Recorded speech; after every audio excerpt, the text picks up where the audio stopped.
Salve, salve, galerinha! Tudo bem? Eu sou o Evandro, sou professor de biologia e vou fazer com vocês hoje uma questão aí envolvendo o assunto gametogênese masculina.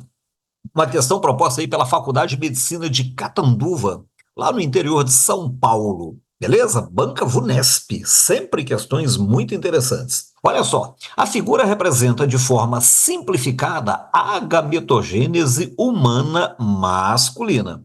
E aí a gente tem todo um esquema aqui, né, com algumas células, né, identificadas, um, dois, três, quatro e cinco, né? E aí do lado as opções aí da questão. Vamos lá.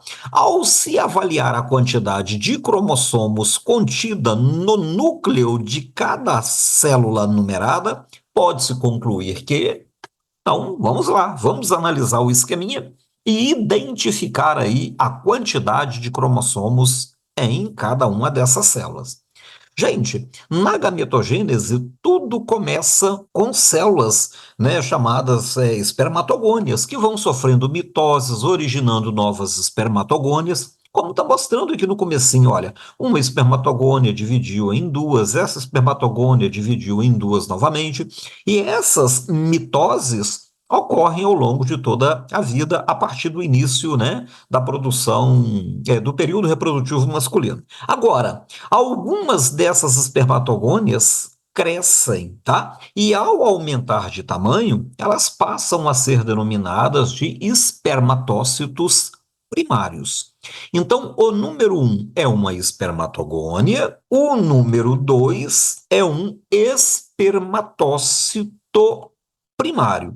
Tanto as espermatogônias quanto os espermatócitos primários são células diploides, ou seja, apresentam cromossomos homólogos, número pares de cromossomos. Tá? No caso da espécie humana, esta célula tem um total de 46 cromossomos, 2n igual a 46, esta aqui também 2n igual a 46. Na sequência, esse espermatócito primário sofre meiose. E ao sofrer meiose, as duas células filhas obtidas agora são haploides, né? São os espermatócitos secundários. Porque aqui nessa passagem acontece a meiose um. E na meiose um, aqueles pares de cromossomos homólogos se separam.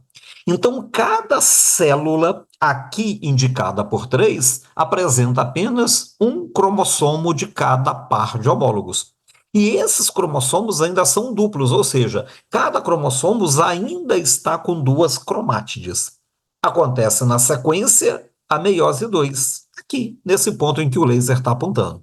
Ao sofrer a meiose 2, as cromátides irmãs se separam. E aí eu vou ter agora, aqui indicado por 4, as espermátides, que também são haploides como os espermatócitos primários, porém não mais constituído por cromossomos duplos, mas sim por cromossomos simples.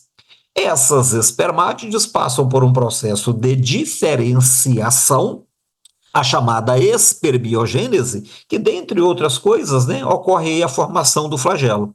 E nessa transformação de espermátide em 5, eu tenho aí finalmente a formação dos espermatozoides. Legal? Que são células haploides.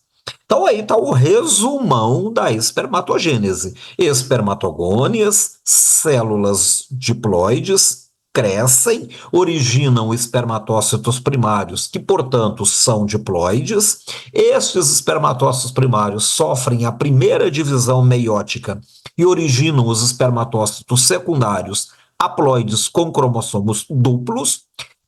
Espermatócitos secundários sofrem meiose 2, originam espermátides, células haploides com cromossomos simples. Finalmente, na espermiogênese, perda de citoplasma, formação de flagelo, formação do acrossomo, né? Eu tenho a transformação de espermátide em espermatozoides. Perfeito? Agora, a questãozinha ficou tranquilinha. Dá uma olhadinha aí. Qual seria a sua resposta? Escreva aí embaixo. Manda aí. Vamos lá?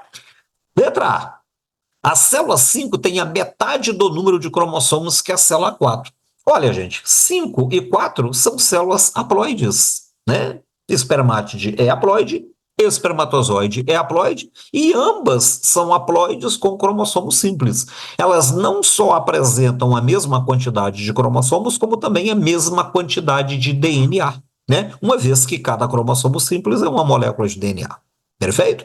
Bom, a célula 1 tem metade do número de cromossomos da célula 2. Não, tanto a célula 1 quanto a célula 2 são diploides, portanto, apresentam a mesma quantidade de cromossomos. C. A célula 3 tem o dobro do número de cromossomos que a célula 4. Célula 3 é haploide, célula 4 é haploide. Ele está falando em número de cromossomos, não se os cromossomos são simples ou duplos, não em quantidade de DNA. Então a gente observa que a célula 3 e a célula 4 apresentam a mesma quantidade de cromossomos, portanto, falsa. Letra D. A célula 4 tem o mesmo número de cromossomos que a célula 5. Perfeito. Ambas são haploides e na espécie humana N vale 23. Letra E. A célula 2 tem o mesmo número de cromossomos que a célula 3. Não. Olhando a célula 2, ela é diploide, ela tem o dobro do número de cromossomos da célula 3.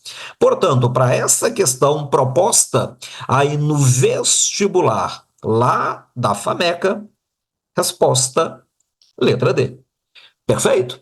Se você gostou, deixa aí o seu joinha, inscreva lá no canal, legal? Ajude a fortalecê-lo. Abraço, gente, até a próxima.